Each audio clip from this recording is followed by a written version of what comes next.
একটি উদ্বেগের খবর দর্শক।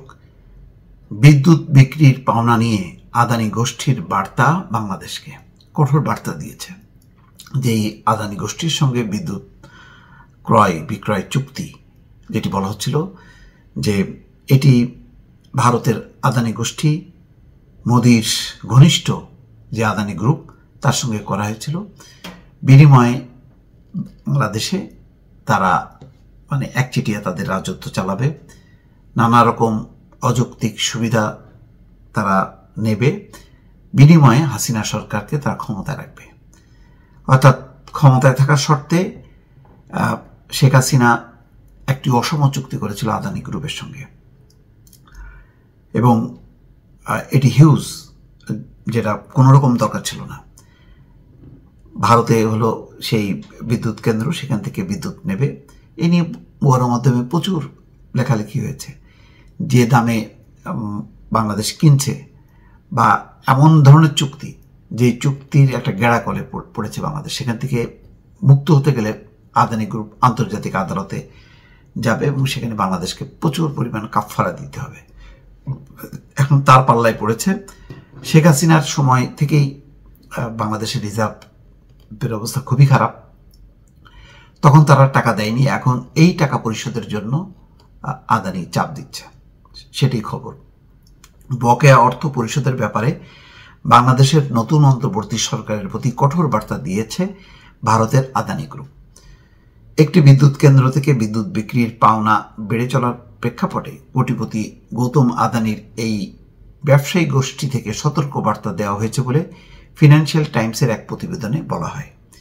ফিনান্সিয়াল টাইমসের ওই প্রতিবেদনের বরাতে ভারতীয় গণমাধ্যম ইকোনমিক টাইমস জানিয়েছে, ভারতের ঝাড়খণ্ডের 1600 মেগাওয়াটের গড্ডা কেন্দ্র থেকে বিদ্যুৎ ক্রয় বাবদ আদানির কাছে বাংলাদেশের বকেয়া 500 মিলিয়ন বা $50 কোটি হয়েছে। এই পরিস্থিতিকে আদানি গোষ্ঠী টেকসই নয় বলে বর্ণনা দিয়েছে। বিদ্যুৎ কেনা বাবদ এই বকেয়া ইউনূস সরকারের নেতৃত্বাধীন সরকারের জন্য একটি গুরুতর চ্যালেঞ্জ হিসেবে মনে করছে ইকোনমিক টাইমস।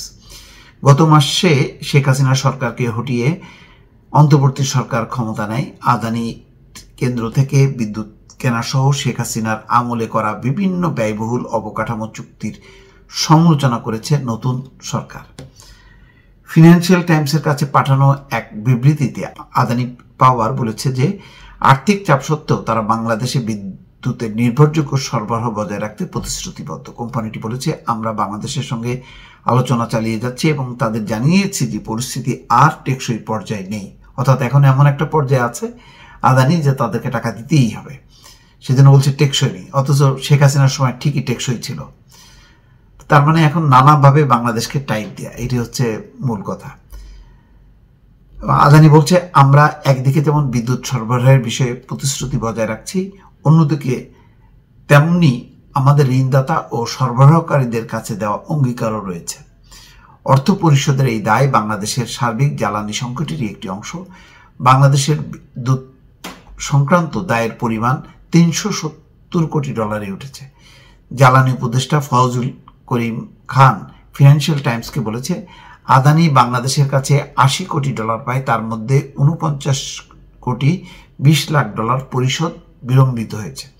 প্রতিবেদনে বলা হচ্ছে, অন্তর্বর্তী সরকার এখন বিশ্বব্যাংক সহ অন্যান্য আন্তর্জাতিক ঋণদাতার কাছে অর্থ সাহায্য চাইছে।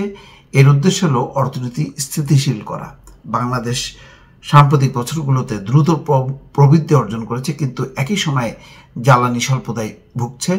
মূলত গ্যাসের অভ্যন্তরীণ উৎপাদন কমে যাওয়ায় এই পরিস্থিতি তৈরি হয়েছে। সমালোচকরা বলছেন, সাবেক সরকারের নেওয়া খোলা দরপত্র ছাড়াই বিদ্যুৎ কেনার মতো পদক্ষেপ দুর্নীতির ব্যাপক বিস্তার ও অদক্ষতা সৃষ্টিতে ভূমিকা রেখেছে। নানা রকম কুইক রেন্টাল পাওয়ার, অন্যান্য চুক্তি, সবকিছুতে এত বেশি ব্যয়বহুল হয়েছে যে এটা এখন একেবারে ঘাড়ের উপর চেপে বসেছে সরকারের। তো হাসিনা সরকার সেটি পরোয়া করেনি, তারা চালিয়ে গেছে এবং শেষের দিকে এসে পাওনা পরিশোধ করার ক্ষমতা তারা হারিয়েছে। এখন এই সমস্ত দায় পড়েছে অন্তর্বর্তী সরকারের উপর। আদানি অবশ্য বাংলাদেশে বিদ্যুৎ সরবরাহ অব্যাহত রাখার কথা জানিয়েছে, তবে ডক্টর ইউনূসের প্রশাসন এমন ইঙ্গিত দিয়েছে যে আগের করা জ্বালানি চুক্তিগুলো পর্যালোচনা করা হবে।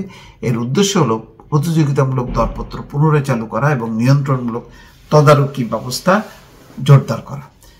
তো এটা নিয়ে বোঝাই যাচ্ছে যে আদানির সঙ্গে একটা বড় ধরনের ঝামেলা তৈরি হবে এবং বাংলাদেশকে বেকায়দায় ফেলার জন্য আদানি মোদী সরকারের সহায়তা নিয়ে যা যা করা দরকার সবই করবে।